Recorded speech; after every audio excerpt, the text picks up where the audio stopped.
Jangan sampai kita jadi orang tak yang karakternya tak berilmu, orang bodoh. Orang bodoh itu karakternya seperti apa? Guguk karsaning priyangga, menuruti kemauan sendiri. Nora nganggo peparah lamun angling.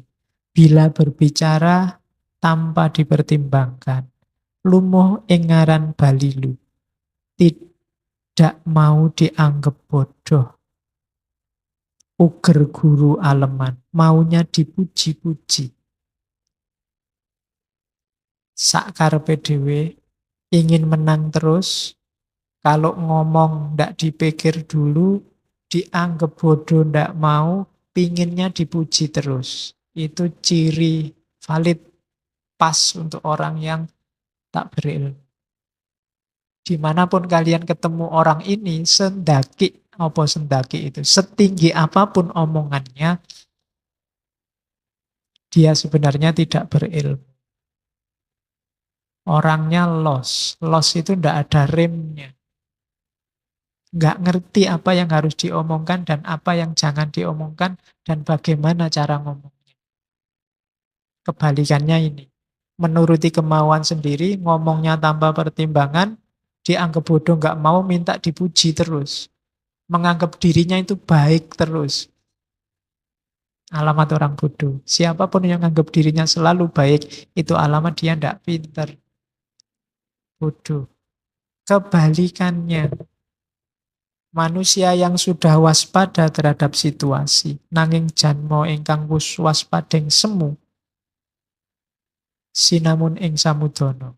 Kalau ngomong, kalau mengungkapkan sesuatu, itu disamarkan dengan samudono. Dengan wajah yang manis, ngomongnya baik, sesatun ingatu manis, prasangkanya selalu baik. Jadi orang yang bisa menguasai dirinya, kalau ndak suka, ndak tiba-tiba ngomong jelek, atau seandainya harus mengingatkan ngomong, dikemas dengan cara yang baik. Samudono. Samudono itu nyamar. Tidak kelihatan.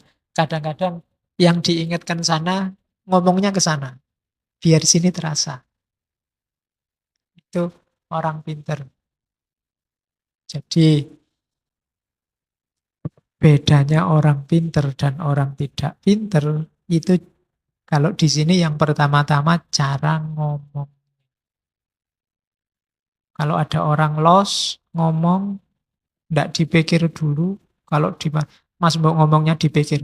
Loh, memang gini saya ini, belak-belakan, terang-terangan, apa adanya. Kan ada yang begitu.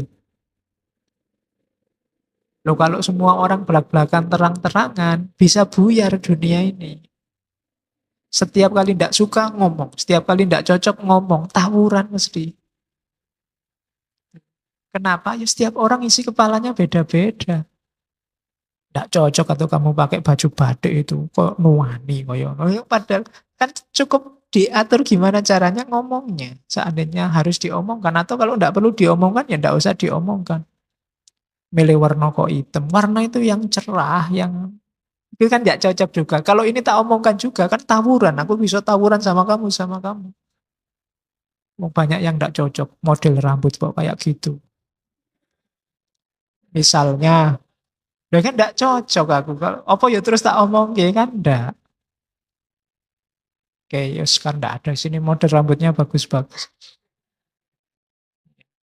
Akan ada yang di pihak tengah full itu.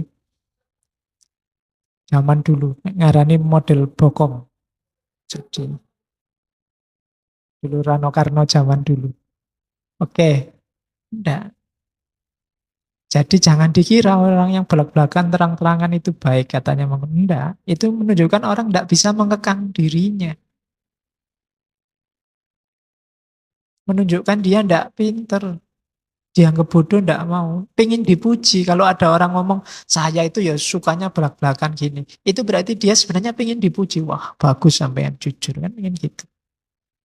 Setiap orang ngomong ada sayanya, itu biasanya pengen dipuji. Kesayaannya itu. Keakuannya itu. Aku ini ya gini, terserah kamu suka apa enggak. Itu sebenarnya dia pengen dipuji. Akunya itu. Nah itu diingatkan oleh Mangkunegara lewat Wedotomo.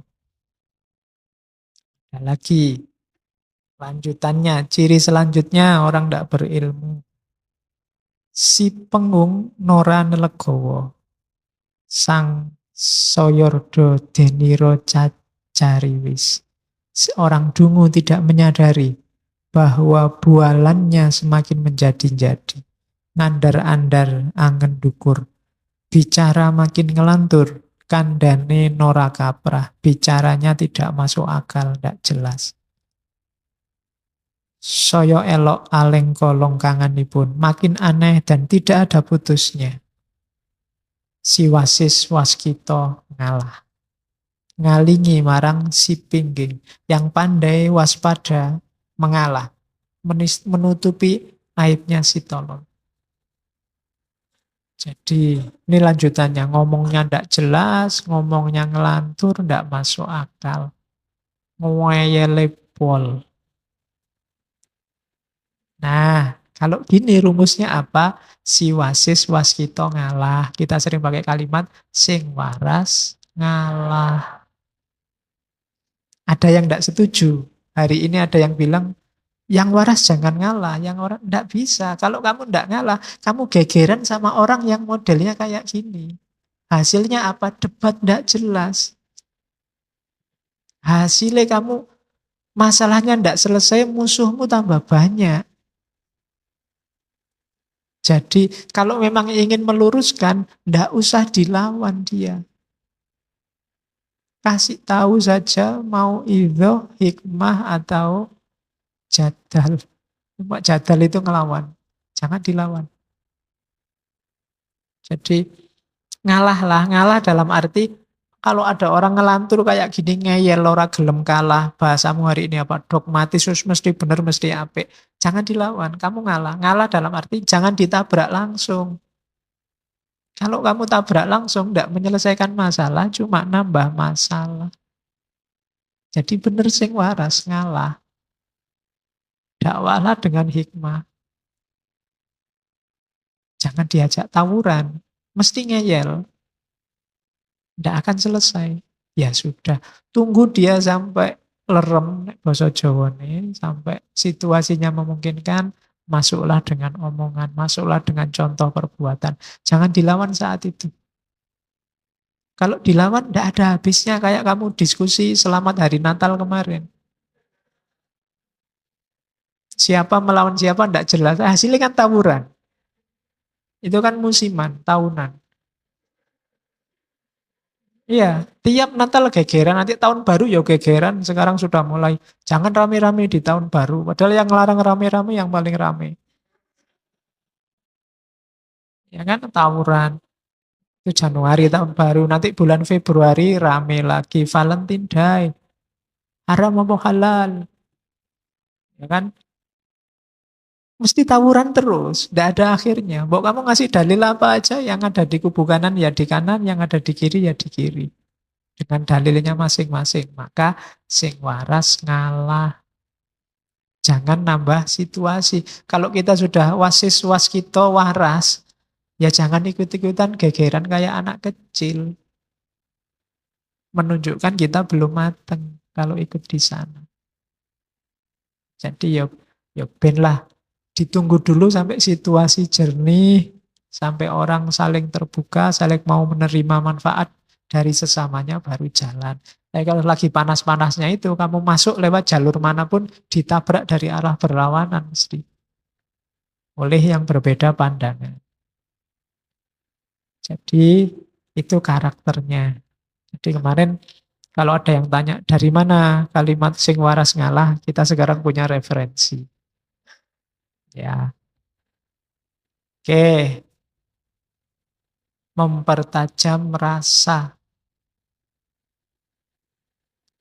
Terus kalau sudah rasanya tajam, dipraktekkan. Prakteknya apa? Bengkas kahardaning driya supaya dadya utami. Menyingkirkan hawa nafsu terus jadi manusia yang utama, yang berbudi luhur. tanikani rasa, bukan orang yang lemah budinya dan tumpul perasaannya. Jadi perasaan harus dipertajam. Olah rasa. Banyak orang pinter tapi tumpul di rasa, lemah budinya.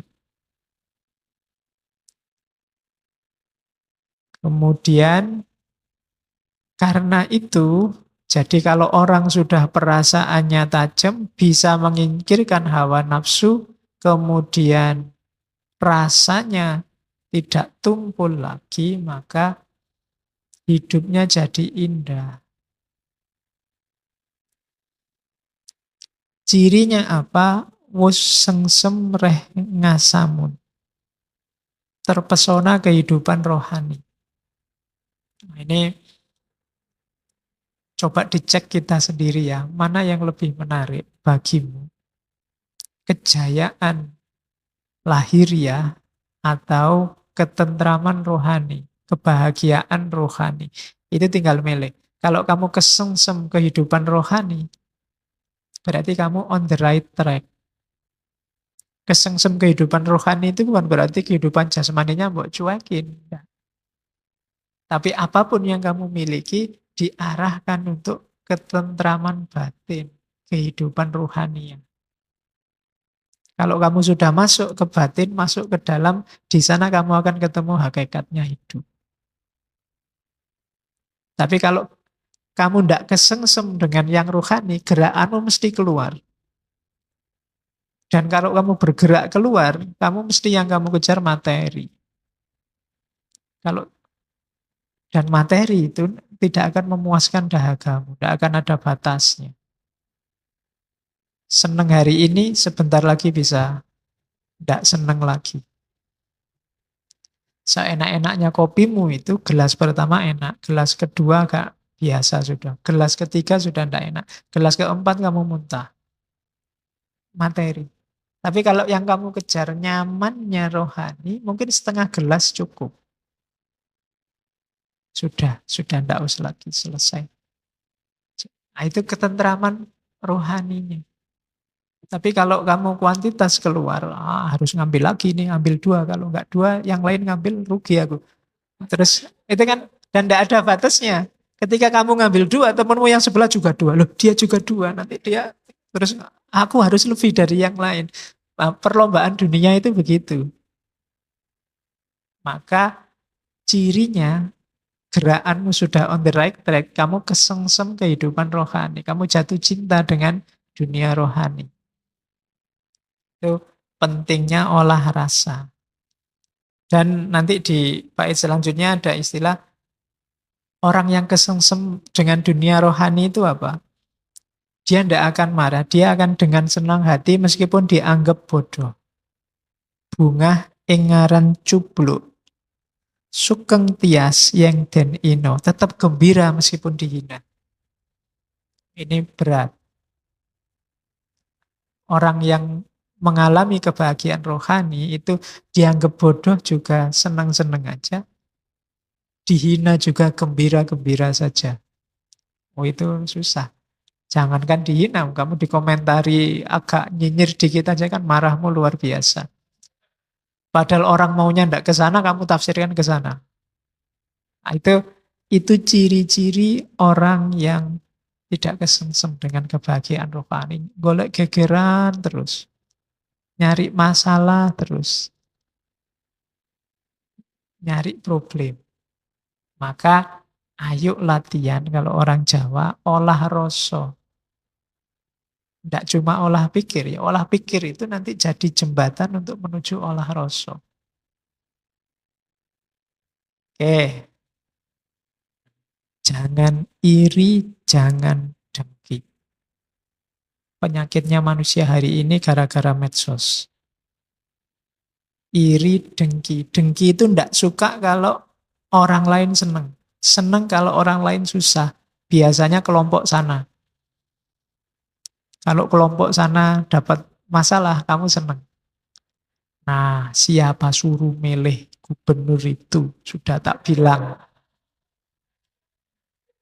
Kalimat itu menunjukkan kamu dengki sebenarnya. Atau kalau sana sukses, kamu iri. Alah kayak gitu aja, jagoku bisa lebih baik. Itu iri. Jadi bersihkan dirimu dari hal-hal itu. Tentang apapun pada siapapun. Kalau dua ini masih ada ya ilmumu tidak akan jadi cahaya. Iri, dengki. Terus tanpa nasten. Tidak gampang ngamuan. Kalau dikritik orang, diingatkan orang, atau ada yang tidak cocok sama kebenaran yang kamu yakini, jangan cepet-cepet ngamuk toh. Jangan panasan. Hari ini kan kita gampang panas. Biasanya kalau kita meyakini sesuatu benar, terus orang lain tidak cocok sama kita, itu biasanya kita panas. Ya meskipun ekspresi panasnya macam-macam. Jadi tanpa nasten. Terus jangan ganggu orang lain. Nora jahil. Oke. Mungkin jahilnya beda ya hari ini. Jahilnya itu kadang bikin foto-foto di Photoshop, terus bikin, nah itu jahil. Atau mungkin kamu punya teman kuliah, ala pak iseng-iseng daripada sepi ganggu temenmu. Itu jahilnya. Sandalnya disembunyikan. Lagi enak-enak di kamar mandi, bajunya dibawa lari, itu jahil. Contoh paling gampang. Ngerti temennya di kamar mandi, pintunya rusak, terus kamu buka. Wah, pura-pura padahal lu ada orangnya, padahal sudah tahu kalau ada orangnya. Sering ya kadang-kadang gitu, zaman di pondok itu ngerjain temennya. Saya dulu ada teman yang penakut luar biasa, kalau ke kamar mandi malam-malam dikerjain teman-temannya. Dari jauh dilempari batu, dueng gitu. Dia kaget luar biasa. Kaget langsung lari keluar. Aku ora wedi. Terus balik lagi. Aku ora wedi kok. Balik lagi. Itu jahil. Biasanya kalau yang seusia kita kan suka jahil. Sama tetangga suka jahil. Ndak lah. Iseng-iseng yang ndak penting. Ya seusia kita sekali-sekali jahil asal ndak bahaya ya. Untuk menyegarkan suasana. Misalnya kopinya dari dia ngantuk kopinya mbok entekke ngono. Masalah lah, konco dhewe. Tapi jahil yang merugikan. Oke, misalnya tiba-tiba temenmu fotonya kamu pasangkan sama cewek cakep misalnya. Itu kan kasihan cewek cakepnya. Oke. Jadi ya kalau temenmu seneng. Oke ya, terus jangan melampiaskan hawa nafsu. Hawa nafsu itu kamu penuhi sekadarnya saja, tidak usah angkara murka dihabis-habiskan. Kita dunia itu butuhnya tidak banyak. Dan amung eneng amreh. Jadi lebih suka diam, mencari ketenangan, menjernihkan pikiran. Kalau menurutmu WhatsApp, Facebook itu mengeruhkan caramu berpikir, jangan sering-sering dibuka. Itu namanya amung eneng amrih. Nyari keheningan. Kalau menurutmu temanmu yang itu ngomongnya banyak, menjauhkan kamu dari ketenangan, dijauhi sementara. Jangan sering-sering sama dia dan seterusnya. Itu suka pada yang keheningan, ketenangan.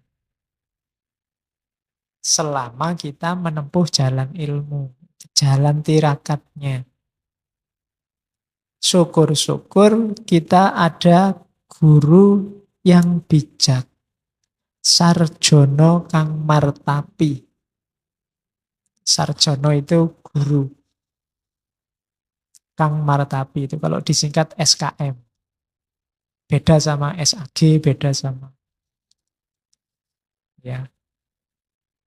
Sarjana kang martapi itu orang bijaksana yang berjiwa pertapa. Berjiwa pertapa, topo itu bahasa sufinya mungkin uzlah. Orang yang sudah menang melawan dunia. Bukan guru yang masih dimabuk oleh dunia. Politiknya, materinya, ekonominya, dan seterusnya. Tapi guru yang sudah menang melawan dunia, sarjono kang martapi. Ikuti, cari kalau ada itu, ikuti. Yang jelas bukan saya. Ini juga usikum wa nafsi. Ya, Karena gelarku bukan SKM tapi SAG. Ya. Jadi sarjono kang martapi. Jadi kalau kamu lihat ada guru yang tidak terpesona lagi oleh dunia, yang dunia bagi dia sudah tidak penting, ikuti. Nanti di Jawa ada konsep guru sejati. Kapan-kapan kita bahas itu. Dalam tasawuf ada konsep mursyid. Oke, terus ini yang hati-hati kita sering ada di sini yang terakhir, tidak menggunakan pengetahuan semata-mata hanya untuk nyari nafkah atau pamrih. Jadikan semua yang duniawi dalam cari ilmu itu efeknya saja. Kawruhi kinaryo ngupoyo kasil nal menlek. Nah, jangan fokus ke situ. Bahwa nanti setelah cari ilmu kamu dapat ijazah, yang ijazah itu dapat dipakai untuk ngelamar pekerjaan, yaitu efeknya. Tidak utama. Sama kayak kamu menempuh jalan sufi ada karomahnya. Tapi karomah bukan tujuan. Tidak usah takut rezeki. Kalau kamu takut sama rezeki, besok jadi apa? Kamu sedang melecehkan Gusti Allah. Lah yang ngatur rezeki itu Gusti Allah. Kok kamu takut? Kamu tidak percaya kok. Kan gitu. Wong ya banyak yang tidak kuliah lebih sukses daripada yang kuliah. Tidak.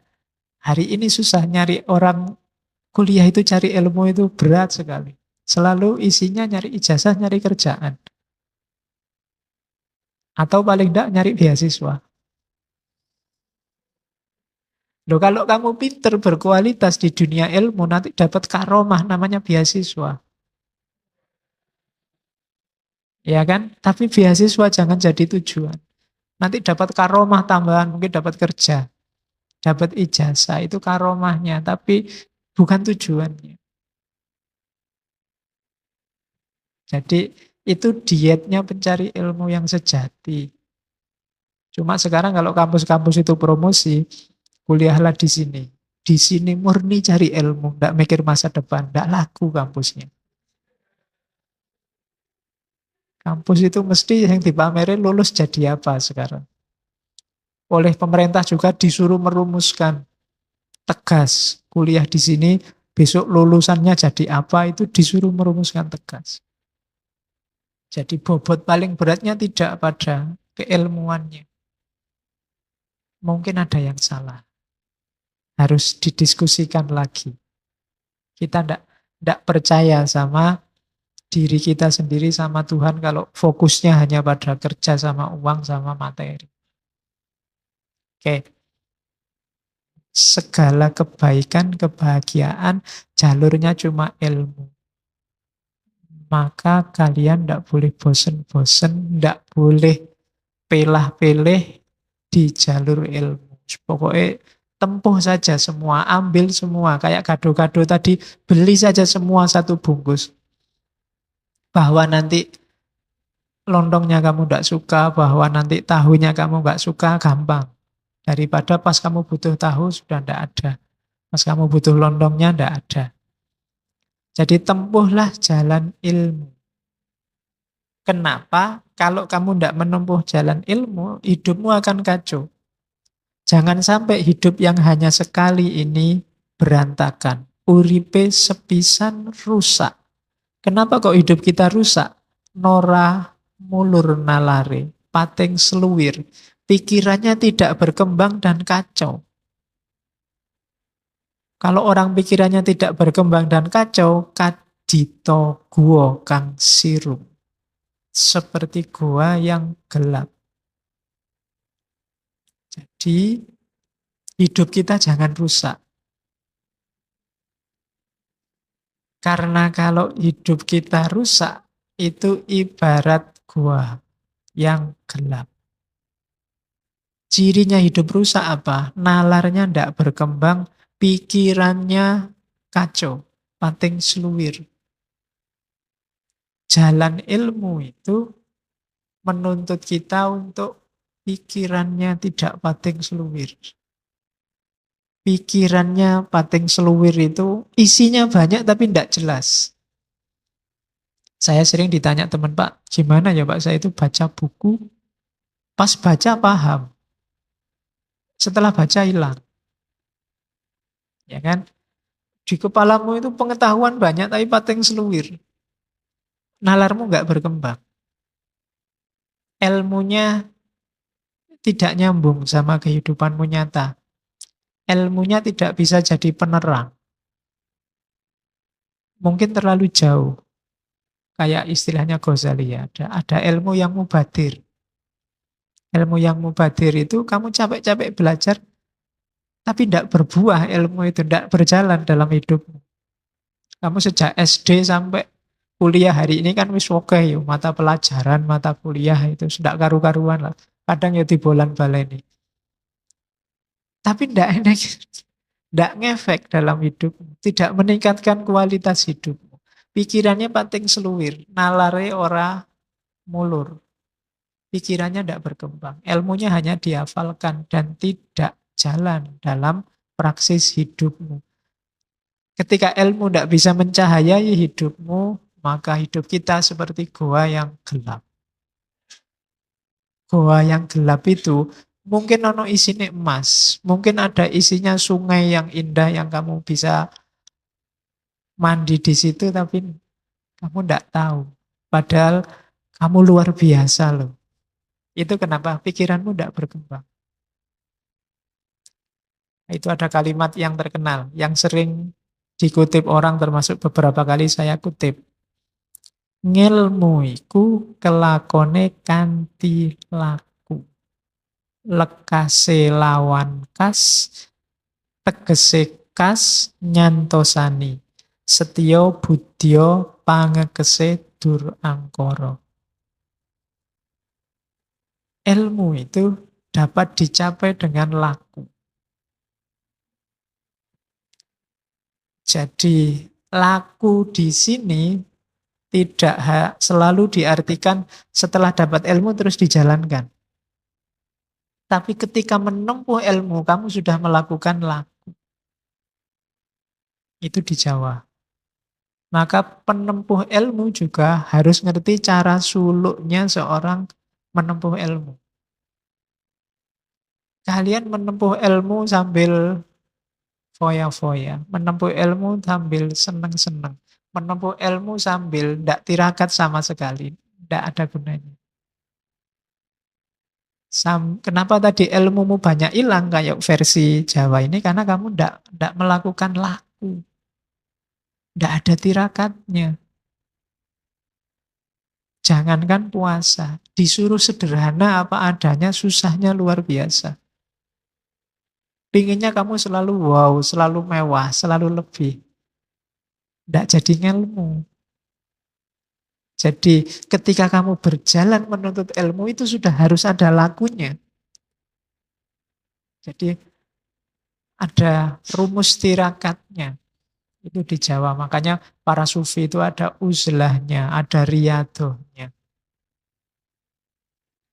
Kalau tidak ada ininya, kalau tidak mau berkorban, tidak mau sengsara, ya susah. Itu tadi ilmunya hilang. Kamu ingin nyari ilmu sambil tetap seneng-seneng, sambil tetap maksiat sidik-sidik, kalau diingatkan, alah Pak, dosa kecil aja.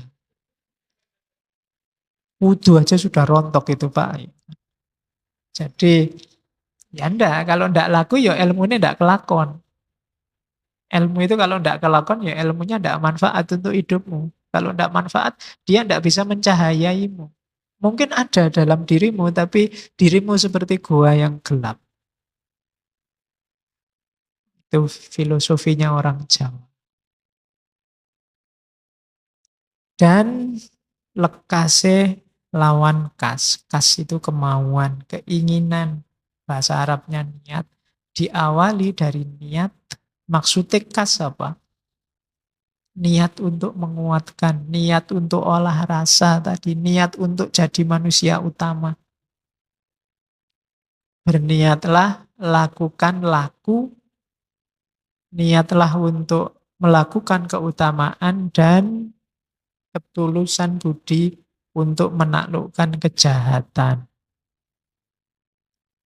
Jadi hidup kita itu bekalnya ilmu. Cuma ilmu ini tidak ada gunanya kalau tidak diiringi laku. Ilmu yang tidak diiringi laku itu membuat hidup kita berantakan.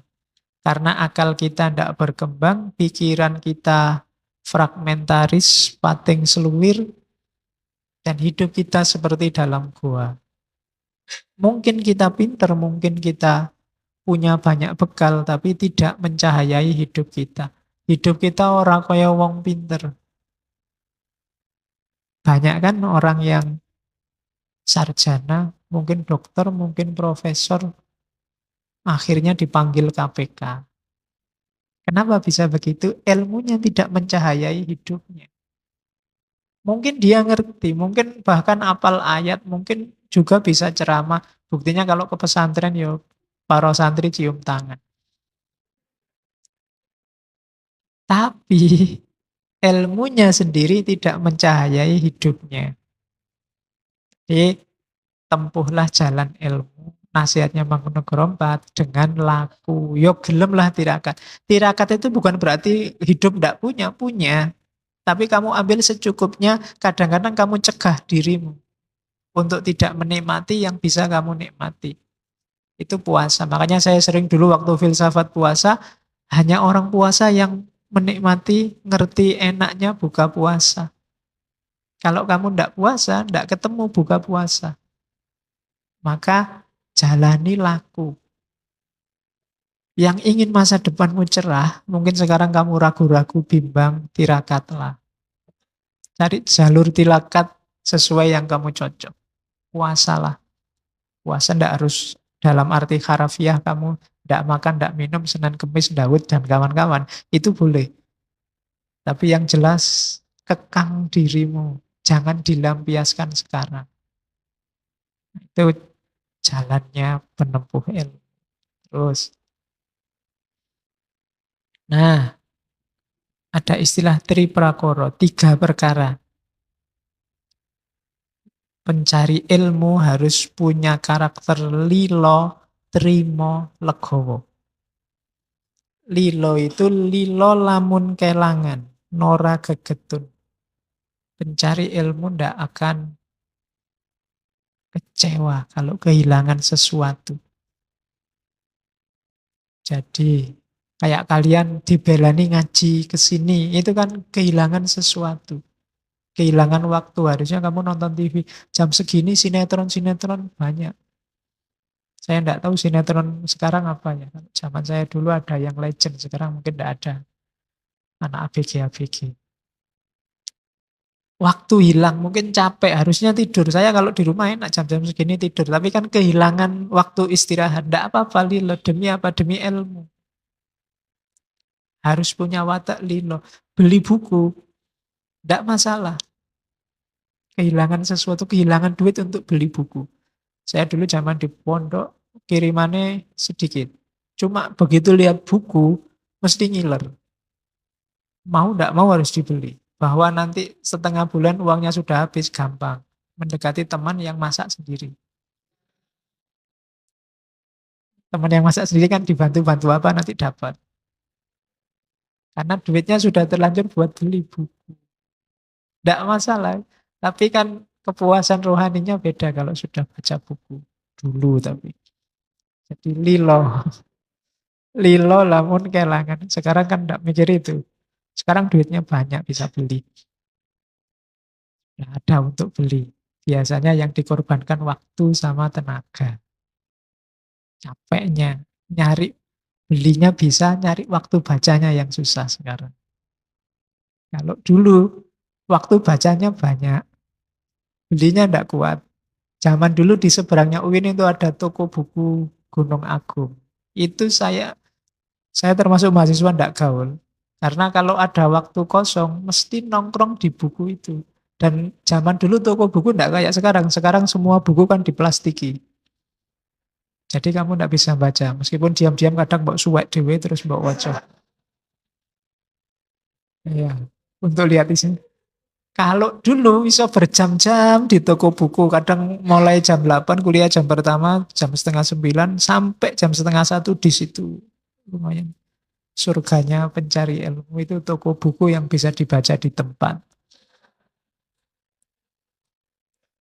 Ya, jadi rela.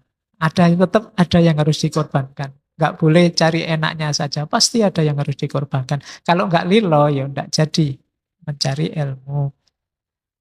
Terus, trimo lamun ketaman seserik sameng dumadi. Jadi, sabar, trimo. Kalau dapat perlakuan yang menyakitkan hati, pasti. Ketika kita menempuh jalur khusus yang berbeda dengan orang lain, pasti nanti ada perlakuan-perlakuan yang menyakitkan hati kita atau tidak cocok sama kita. Harus terima. Bahasa Arabnya ridho. Terimalah kalau ada orang tidak cocok sama kalian. Dan yang terakhir legowo. Ikhlas. Menyerahkan diri pada Tuhan. Karakter utama seorang pencari ilmu itu 3. Lilo, trimo, legowo. Kalau kalian punya 3 karakter ini, hidupmu akan tentram. Yang membuat hidup kita sumpek adalah kita suka tidak rela kalau kehilangan sesuatu. Kita tidak terima kalau ditimpa hal-hal yang kita tidak suka. Dan kita tidak legowo. Tidak rela atas kisah hidup kita, jalan hidup kita. Kita komplain dan mengeluh terus pada Tuhan. Jadi, Mangkunegoro kaping sekawan mengingatkan kita, laku utama kita harus punya 3 nilai ini. Lilo, trimo, dan legowo. Oke, terus. Ini dari serat Siti Jenar. Ini juga disalahpahami. Ada yang bilang gara-gara ini dianggap pengikutnya saya Siti Jenar itu tidak sholat, tidak Jumatan.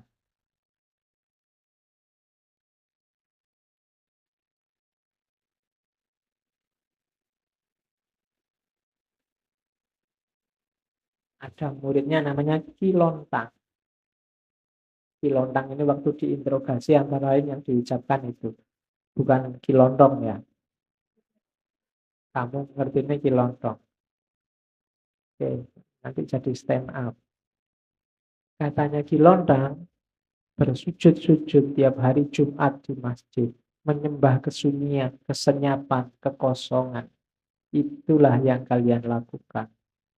Kalau menurut wejangan guru saya, orang sembahyang itu siang malam tiada putusnya dilakukan.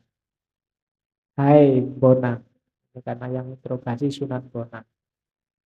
Keluarnya nafasku menjadi puji, masuknya nafasku menjadi doa, karena tutur penglihatan dan pendengaran disuruh melepaskan dari angan-angan. Jadi kalau kamu sholat masih mengiaskan kelanggengan dalam alam kematian ini, maka sesungguhnya kamu ini kafir. Katanya Kilontang, yang pertama kita sholat itu seringkali hanya olahraga. Itu yang dimaksud menyembah kekosongan, kesunyian, nggak ada apa-apa, nggak ada efeknya. Itu loh yang disembah sopo. Fisiknya aja kadang juga tidak terlalu serius. Ada yang cowoknya ngalah-ngalahi pesawat mau take off. Saya, oh ya, kalau Ramadan nanti ada yang terawihnya cepetnya luar biasa. Itu ngapain? Kita sholat kan sedang berkomunikasi loh dengan yang paling maha puncak. Allah yang tiap hari merindukan kita. Sedang berhadapan-hadapan. Itu kok kelihatan kita tidak kerasan sekali. Allah, Allah Akbar. Nah, yang kita sembah itu apa? Berapa persen Allah hadir bahkan dalam sholat kita? Oke. Jadi itu yang bahasanya Kilontang, menyembah kekosongan. Kalimat lainnya, sholat tanpa memahami hakikatnya, seperti menyembah bumbung. Bumbung, bumbung itu kan bambu itu loh. Itu kan Ya memang luarnya sih kelihatan kukuh, tapi dalamnya kosong. Hatinya kayu. Batang kangkung kan juga dalamnya kosong.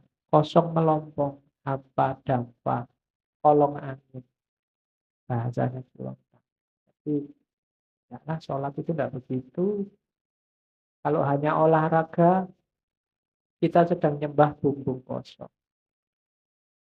Tidak ada nilainya. Iya sih, luarnya kelihatan ada, tapi dalamnya tidak ada apa-apanya. Dapatnya cuma capek. Kalau puasa dapatnya lapar. Kalau guruku, katanya Kilonso, tiap detik kehidupannya adalah sholat. Makanya tadi saya bilang, enggak. Para wali itu justru mereka yang maniak ibadah, maniak syariat. Tapi tidak berhenti di syariat. Syariat itu hanya wadahnya, lantaran untuk naik ke wilayah yang lebih tinggi. Dan puncaknya adalah bertemu dengan Allah.